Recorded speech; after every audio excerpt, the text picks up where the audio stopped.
Hi, folks. Welcome to the Prepared Homestead. This is Travis. Thank you all for stopping by to watch. Well, the weekend is almost here. That means a day of rest for myself and many of you, and then a new fresh week. But it also could mean some chaos around the world, especially in the Middle East. There's a lot of speculation that whatever is going to happen is probably going to happen soon, today, tomorrow.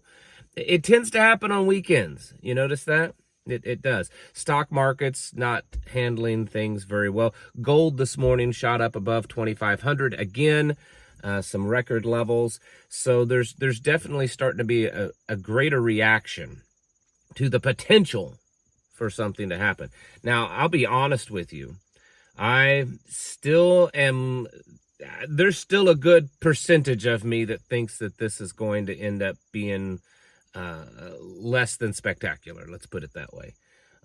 There's that whole region. I mean, yes, they have a history of war for eons, but they also have a history of just, I don't know, making things up, making things bigger than they really are. And it's quite possible we could see something maybe a little bit more than what you saw back in April, where Iran retaliated against Israel, but maybe not so much. I don't know.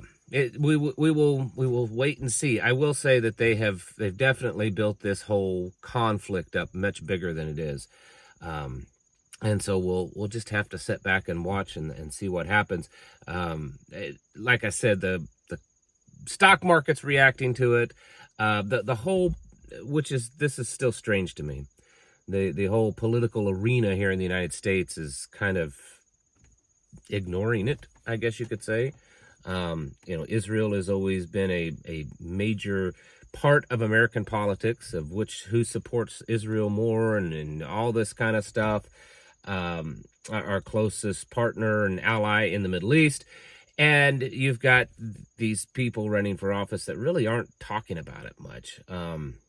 So I don't know what to say on that one necessarily. Other than that alone right there makes me believe that maybe this is going to be bigger than what is expected. Just this week, kind of thinking back over the week, it's been a whole lot. The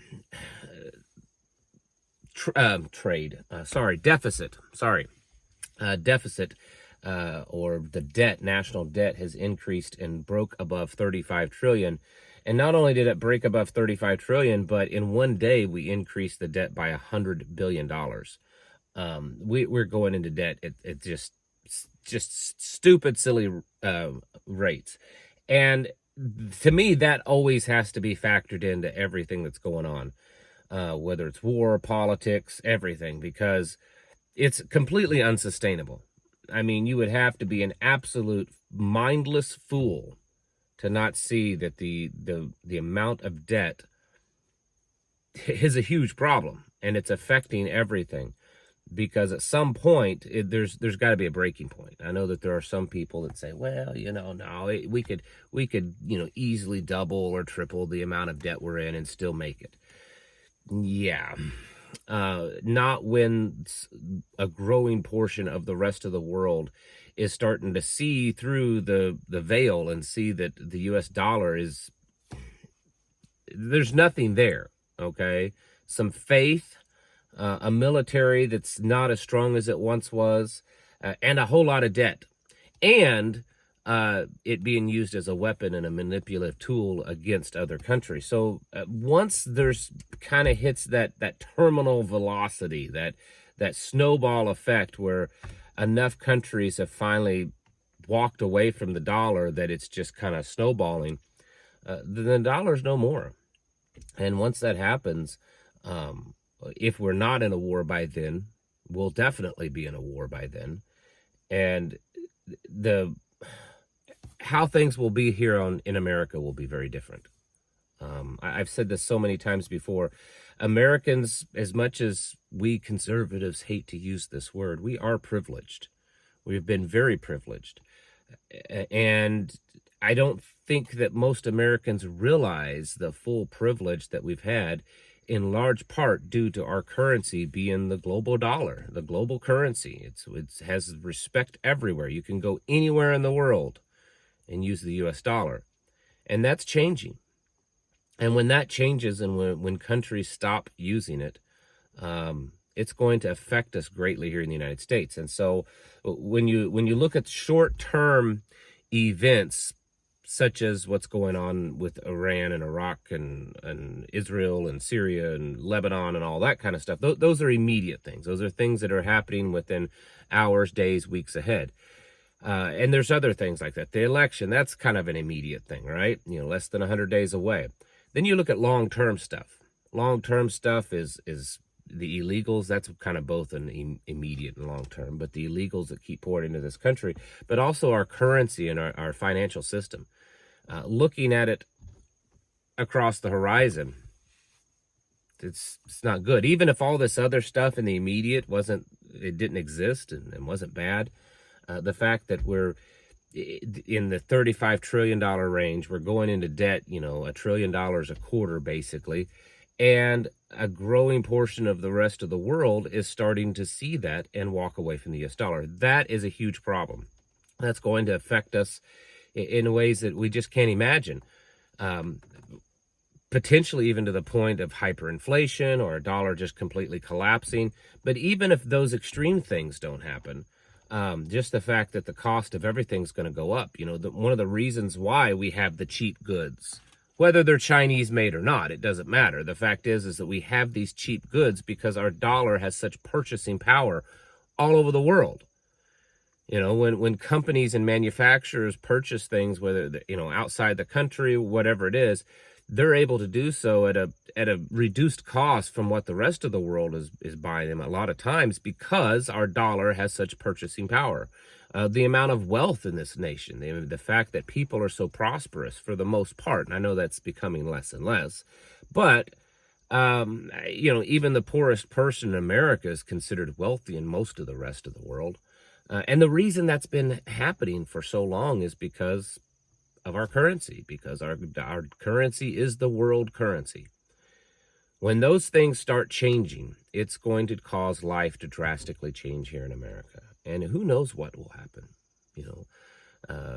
So many Americans are on medication for mental problems. Obviously, it doesn't take too long to figure out that America has a mental health problem. Just a bunch of crazy people running around. You take that, all the tensions, the racial tensions, gender garbage stuff that's being pushed on us, the amount of illegals in this country, terrorists in this country, crime in this country, and you take away their money, yeah, you're going to have some serious problems. And so we plan and we prep for immediate things, but then we also plan and we prep for things in the future. 5-10 years ago, we were planning and prepping for this moment, really, that we're living through now. We have to also plan and prep for the moment we go through when our currency no longer has value. And we don't know when that'll happen. I mean, that could be weeks and months away. It could be years away. Potentially even decades, although I don't think it will quite last that long. I'd say not much more than a couple of years. But at least it gives us time to kind of get ready for it. And it's got to be inevitable at this point. You can't keep, adding debt and abusing the power of the US dollar with sanctions and all this other stuff around the world and not expect the rest of the world to kind of at some point stand up against it. And that's what China and Russia has been doing. And there's a lot of people falling in line. I think there's like 18 or 19 right now that's part of BRICS, and there's 40 more this year that are trying to join. We're getting into that. We're like a third of the world's nations now, just about, are part of or wanting to be part of BRICS. And so this is a huge problem, and it's a problem that most Americans just don't think about because we focus on what's right now in our life, not what may happen 6 months, a year, 2 years down the road. But you and I have to be different. We have to be planning on this kind of stuff. If you want to convert some of your wealth, those of you that have it, into gold, to land, to hard commodities, things that you can hold and touch, or just plan ahead and make sure that it's in places that it's safe. But for the rest of you, which is majority, you don't have that much money. So what you should be doing is taking the money that you have and converting it into things that will help sustain your life when things get really tough. And then taking that also and using it to develop the skills, and then living in the proper place, the best place possible, and developing relationships with the people around you. All of these things are really going to be important. We are in hard times, but we are headed into some very hard times as a nation. History shows us that. It repeats itself over and over. There's nothing new under the sun. And we are going through I would say, a very dark age period for this nation that human history has gone through several times before. And I think that this time it's going to be worse. I think it's going to be worse because we are in a society that's more hyper-dependent upon a stable system than ever before. People are less independent, less capable of surviving on their own. And when you put that all together, it's going to be devastating.